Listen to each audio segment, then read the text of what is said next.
Sa video na ito, ituturo ko po sa inyo kung paano ang paggawa ng photoplastic printing.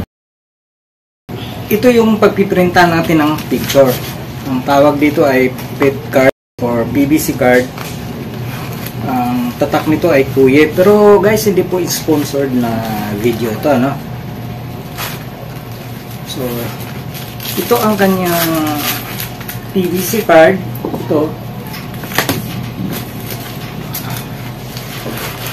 Ito guys, so magkabilaan ito, pwedeng idikit yung pagprinta natin at saka dito. So, tatanggalin lang itong plastic na nakatakip dito, saka dito, at may kunting pandikit to. So dito natin ididikit yung picture na print. So bali guys, ito yung kanyang PET card. Bali dito natin siya ipiprint sa makintab na portion guys. Dito huwag ito kasi hindi didikit yung ink dito. So dito. So pwede natin, pag na-print na, pwede natin siya idikit ng ganyan. At itong isa naman, pwede natin idikit dito. So ganyan. Pwedeng magkabilaan. So tatanggalin lang natin ito mamaya at ididikit natin yung picture. Tatanggalin natin yung plastic cover at ididikit natin itong ating PET card. Printan natin ang picture kahit sa anumang apps, Word, Excel, Windows, Photo Viewer at iba pang apps. Pero mas maganda pa rin kung sa Photoshop dahil mas mataas ang resolution nito. In my case, ipiprint ko po ang picture ko sa Photoscape apps dahil user-friendly sa akin ito. Ang printer settings nito ay A4 dahil A4 ang document size ng papel. I-select ang matte dahil matte quality ang PET card nito. I-select ang high quality ng printing. I-uncheck ang bidirectional printing at i-check ang mirror image. Tayo na, i-print na natin ito na naka-mirror o nakabaligtad.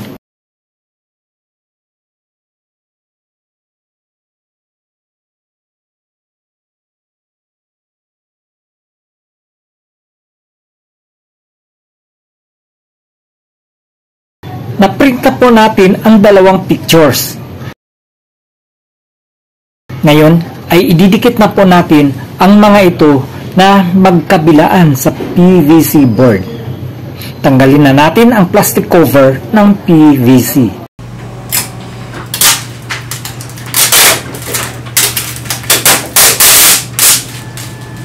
Ididikit na rin natin ang unang picture na naka-face down sa PVC board.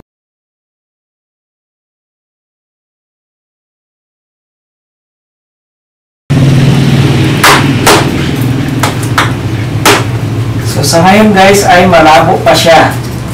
Malabo. Pero mamaya dilinaw na po yan. Tanggalin na natin ang kabilang plastic cover.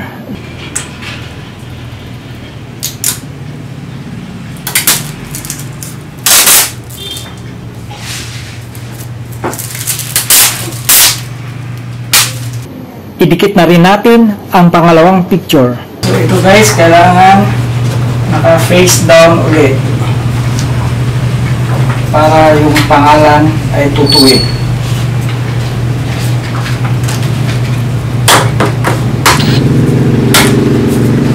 So yan na guys, idikit na natin. Ngayon ay ilaminate na natin siya ng 150 degrees Celsius na temperature.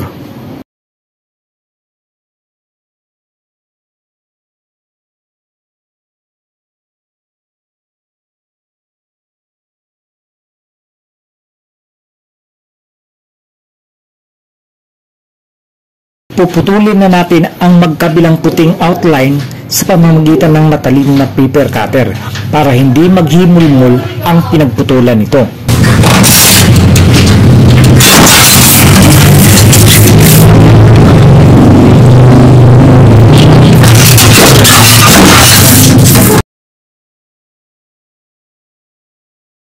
Bakbakin na natin ang plastic film cover ng PET card para luminaw na ang picture nito.